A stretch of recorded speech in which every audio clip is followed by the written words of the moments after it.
take up much of a judge's time.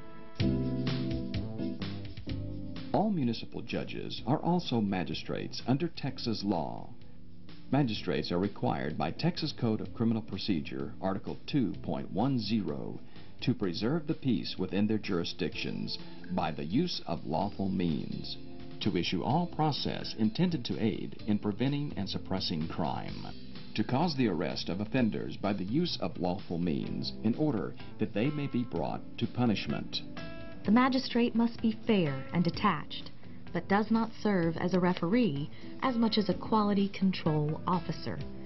The primary duty of the magistrate is to make a fair determination of whether probable cause exists in order to empower police to make searches, arrest, hold persons in custody, or limit defendants' conduct while on bond. Magistrates may issue warrants for any offenses that occurs in their countywide jurisdiction. This includes felonies and jailable misdemeanors.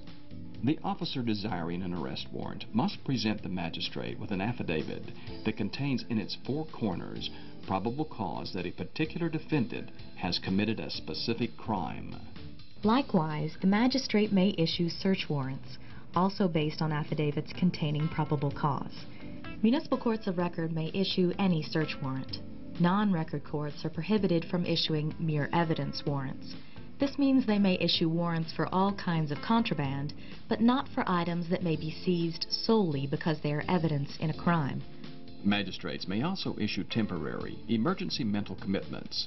Here, municipal judges serving as magistrates play a key role in individual and public safety. Much of a magistrate's time is spent in jails and detention facilities performing jail arraignments or magistration.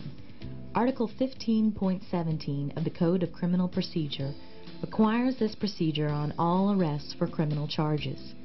The hearing must take place without unnecessary delay and in no event more than 48 hours after the person is arrested. This often requires that the magistrate work at night and on weekends. The magistrate must find probable cause to continue the detention of the defendant for a criminal offense, set or deny bond, warn the defendant of important constitutional rights, and assist the defendant in requesting appointment of counsel where appropriate. The magistrate may also set conditions on bail, including an interlock device on the ignitions of persons accused of repeated violations of DWI laws.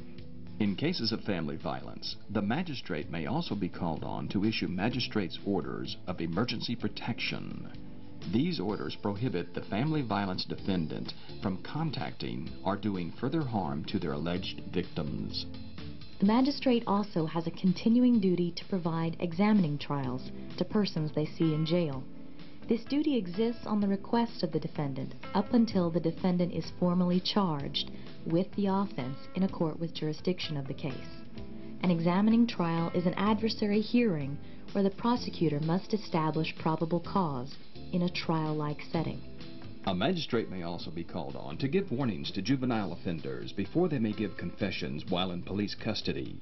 The magistrate must go to a designated juvenile processing office, give the juvenile warnings concerning their constitutional rights, and determine that the juvenile understands their rights and is voluntarily and intelligently waiving them. Errors by magistrates can result in the suppression of evidence and confessions, release of the defendant, or lawsuits under federal law. As a magistrate, the municipal judge acts as the front line of the judiciary in the criminal justice system. These duties can make up all or none of the municipal judge's activities. Although the offenses heard in municipal court are not as likely to get steady press coverage or become best-selling crime novels, they are nonetheless very important to our communities. Imagine a community with no traffic enforcement, where public drunkenness and disorder rule the day, where minor thefts and assaults go unpunished, nuisances run unabated, minors drink and smoke without fear of prosecution. Simply put, municipal courts make our communities better places to live. They are a vital branch of municipal government and the workhorse of the Texas judiciary. If the experience of citizens in those courts is positive, the image of the municipality and the criminal justice system is enhanced. Our municipal courts should be a symbol of the rule of law for the benefit of the people of the state of Texas.